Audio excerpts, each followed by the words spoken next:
the show. Let's start the show. Let's start the show. Let's start the show. Hey, Funkhauser. Yeah. Could you, maybe for the sake of what I'm about to say here, could you do me a favor? Could you look up who the potential presidential candidates as of right now are, the people that have decided to throw their hat into the ring? No real rush, but I just, the point I'm trying to make is there's a lot of them. I know we recently got Mike Huckabee. He's announced that he's going to take a stab at it, and then there was Ben Carson, and I mean the field is getting pretty wide at the moment. So I'm going to chatty chat for a little bit, and if you could let me know when you find the article. Or a list of people that have thrown their hat into the presidential ring for 2016. Oh, I got it right here. Oh, you do? Okay, who are we looking at? Well, the Democrats who are running are Clinton and Sanders. So far. The probablys on the Democrat list are O'Malley, Webb, and Chafee. Okay. Probably not Biden, not running Warren. The Republicans who are running are Cruz, Paul, Rubio, Carson, Fiorina, and Huckabee. Lots of them. Probably running Bush, Walker, Christie, Santorum, Perry, Graham, and Jindal. Gee whiz. So many people. So many people. Like, it's enough to make your head spin. And, you know, I mean, if you're on the left, you have some easier sort of, it's easier to focus your attentions on the work of that small a number of people in comparison to what's going on the right. You have an easier time making discerning decisions on who you want to vote for moving forward. But holy freaking God, are a lot of people getting in the ring. It's crazy. Absolutely bananas. And a lot of them are kind of sort of like fringe candidates. Fringe in that they're people like we haven't had be president before. You know, the Ted Cruz, the Rand Paul types, they're not Republicans. I don't know what they want to call themselves. A lot of people would call them neocons. They say they're not neocons. They say they're these forward-thinking guys. A lot of people call them Tea Party folks, but they're running on the GOP ticket. Ideally, if they get to that point. But they're kind of like, you know, a lot of people view them as being fringe wackadoos. Supporters of the Ted Cruzes and Rand Pauls of this world are the ones that love to throw the term rhino around. You rhino, you Republican in name only, you're on the right, but you're not far enough to the right. You might as well be on the left, you faker. Faking the Republican funk. Oh, the right's just a divided mess at the moment. It really is.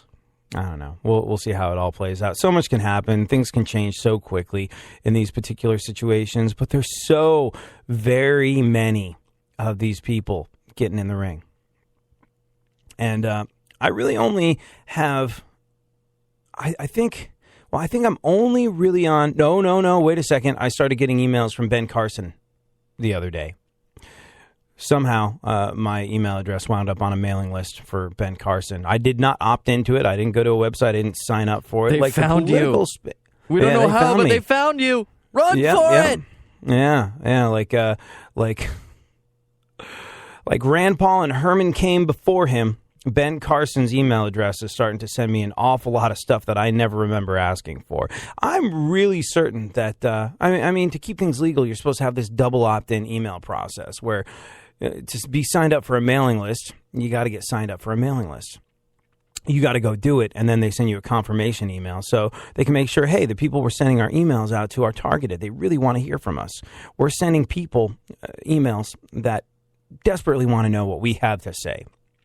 That's how you usually do it. It's this double opt-in process, and it keeps things legal, and it keeps it so that you're actually communicating to people that are actually interested in being communicated with. Much more valuable than just casting a wide net and spamming everyone. Politicians don't seem to care about that. Nope. Every single time I open up my inbox, and it's usually 2 to 3 times a day, there's an email from Rand Paul asking me for money, asking me for a contribution to his, and I quote, money bomb. There was a thing, we discussed it yesterday, where if you donated X number of dollars to Rand Paul's campaign finance, you would be put in the running for an AR-15, brand new AR-15 with Rand Paul's engraved autograph on it. Yay, be still my beating heart. How much money do you think all these people are spending, how much public money. You know what politicians do? They do business with OPM, baby. Other people's money. They're not taking their hard-earned dollars and putting them into their own campaign. No. They're out there fundraising. And there's so many candidates, and they're all hitting people up for money. They are all panhandling online and in person, left, right, and center. Think of the amount, the colossal amount of wasted dollars. I mean, look at the field. Look how wide it is. Look how many of these potential losers there are in it. And think about how much of the public's money they're going to spend. And I know, people make contributions and what have you, but really, it's not their money. It's the public's money. It's public money going into the electoral process. Think about how much money each one of these chuckleheads has individually gone to waste failing to become president, because there can only be one. Think about it. Think about the amount of cash that is essentially being flushed down the toilet every single time a new one of these chuckleheads announces that they're taking a stab at being president. It's a lot. I don't even like to think of the number. But it's money that could be used for, God only knows what. Useful things. If that amount of campaign money could be funneled into anything, literally anything other than helping a bunch of failures fail, which is what they're going to be when they don't win the election, think of what could be accomplished. Elections should be held on April 16th, the day after we pay our income taxes. This is one of the few things that might discourage politicians from being big spenders. Thomas Sowell.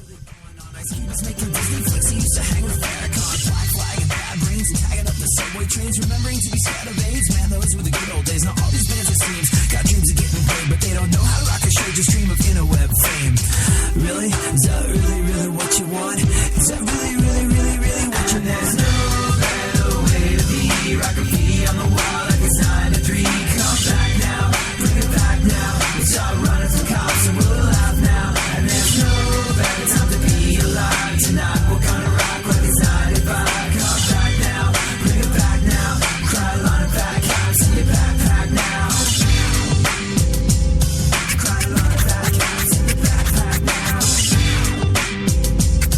Cry line of back caps in your backpack now. You know you think that by now we would have moved on from Nirvana, but the cases and the facts seem that we don't really want it. Cause that vanished from the time when music had soul and it had balls. Which is why kids still tag their name on classroom walls. Now it's about what you make and everything you got. Who cares what you are saying as long as you look hot? You got a big ass and you flash cash and that's all cool. But there is something that is missing that we had in the old school.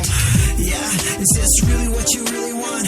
No, this isn't really what you really want. There's no better way to be. Rock graffiti on the wall like it's 9 to 3. Come back now, bring it back now. We'll start running from cops and we'll laugh now. And there's no better time to be alive. Tonight we're gonna rock like it's 95. Come back now, bring it back now. Cry line of back caps in your backpack now. Cry line of back caps in your backpack now. Cry line of back caps in your backpack now. So come with me, I'm out to bomb tonight, bomb tonight. So come with me, I'm out to bomb tonight, bomb tonight. So come with me, I'm out to bomb tonight, bomb tonight. Yeah, fuck the police, I'm out to bomb tonight, bomb tonight. This is really, really what I want. Yeah, this is really, really what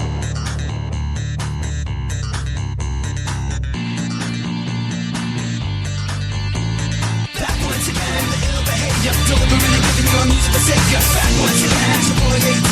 Can't nobody rock a body better than me. Back once again, the ill behavior. Deliberately giving you a musical savior. Back once again, it's your boy AD. Can't nobody rock a body better than me. Hey, you, what's that sound? I'm coming so loud from your radio dial. AD, be getting down when you're rocking the jams. Here I am, going back once again. So Obama threw out the term that a lot of people have coined racist.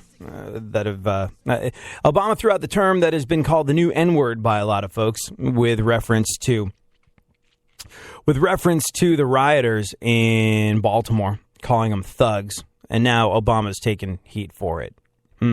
By thug apologists, and we'll get into the whys and wherefores of that in just a little bit. Right now, though, let's take a look at the events of today in our segment, My Witness News. In no way, shape, or form fair, certainly not balanced. And you can join in the conversation by tweeting me at ADSXE or super producer to the stars Barry Funkhauser at FunkFM. Funk A, how are you? B, what's going on in the world? You did something very interesting last night. Yeah, occasionally living in Hollywood is fun. And last night was pretty fun. I went to an Undateable, the sitcom on NBC. They did a live broadcast of their sitcom last night. One, what was that like? One on the East Coast and one on the West Coast. So look, I had never seen this show ever. Like ever. I saw the pilot for about 5 minutes when it started. It's one of those Tuesday night 9 p.m. sitcoms. It's an hour. They had an hour special, and it just didn't catch me. But I went to this live taping, and boy, it was amazing. Wow. We were the last two people that got in. Because I guess it was pretty full. We had to wait for the VIP people to not show up, and they ended up splitting me and my girlfriend apart. Because there was only like one seat here and one seat there. So I was across from her, but man, there was no. If you ever seen a sitcom, it usually takes 3 or 4 hours to do 22 minutes. They'll do take after take after take of the same thing, and the fact that it was live, it really flew through, and I thought it was really great. They had like cast members of Scrubs on there, because I guess the creator of Undateable is also the creator of Scrubs and Cougar Town and stuff. Dr. Drew and Mike Catherwood were there. They did some screen time. Interesting. Dr. Drew said Baba Booey. It's awesome. That's awesome. So wait a second. Let me ask you. It wasn't a taping. It was actually two separate live broadcasts, a West Coast and an East Coast feed of the thing? Right. I got to go to the West Coast feed because it was we got there at 7:30 and it started at 9, right on the dot, and they had to be strict to a clock, kind of like how we are here, because they're going out straight live. And there were some glitches here and there, but I guess all the cast members are like improv comedians, and they're really funny too. I think they've changed my perspective on the show because interesting. They were really funny. I love the sitcom, and I want to like every single sitcom that comes out, but I just don't wind up watching them. I just wind up watching, I don't know, Seinfeld again. And it was interesting because Seinfeld has a quote about being undateable in Seinfeld, and it's like, so you're saying that 80% of the population is undateable? Undateable! And then Seinfeld posted something on Twitter when Undateable came out, and I guess Undateable's on NBC, which was Seinfeld's network back in the day, and he was like, how could they? My own network, Undateable. And basically Seinfeld feels like they ripped that off of him, which I totally understand. It's sort of like, it's one of those pieces of intellectual property and creativity that it's, I guess, kind of hard to copyright. And who would have thought, like, Undateable was something that he would come up with? And who would have thought that Undateable would be something that was ripped off? But, Undateable. Everybody knows about it from Seinfeld. And then they kind of took that concept. Yeah, but I don't know if I'd be into the sitcom because I saw all of Scrubs, but when I was a teen... So and teen sitcoms are they can be written a little more poorly than my sitcoms now. But it was okay. Ed Sheeran started the show. He played a song at the beginning and the end. He did a Britney Spears cover, "Hit Me Baby One More Time." It was good. Wow, you can see it on Hulu right now. Now, can you see both of them, the West Coast and the East Coast version? You can. Because they're going to be different. You can, and later today I'm gonna look at the East Coast version and the West Coast to see if it was as funny as it was while I was sitting there. So I was sitting there going, okay, all right, this, I'm with the crowd and these things are funny, and the warm-up guy is bothering everybody, in between the the hype guy. If you've ever been to a TV taping, the hype guy while they're resetting or doing commercials. I've never been to a TV taping before, but I was going to ask, did they have someone come out and be like, okay, boys and girls, you're about to meet the star of Undateable. Everybody take a card. And whoever has the 2 of diamonds, you get a special prize t-shirt. Come on down. But the one thing that was cool they did was Donald Faison. He's from Scrubs. Yeah. Wasn't he also in, what's the movie that all the chicks like from the 90s that had Paul Rudd in it, that is, kind of a seminal thing everybody went on to be on. Oh, probably. No, help me out here, because this is something that my girlfriend's listening. She will text me. I will tell you in about a minute. It's the one with,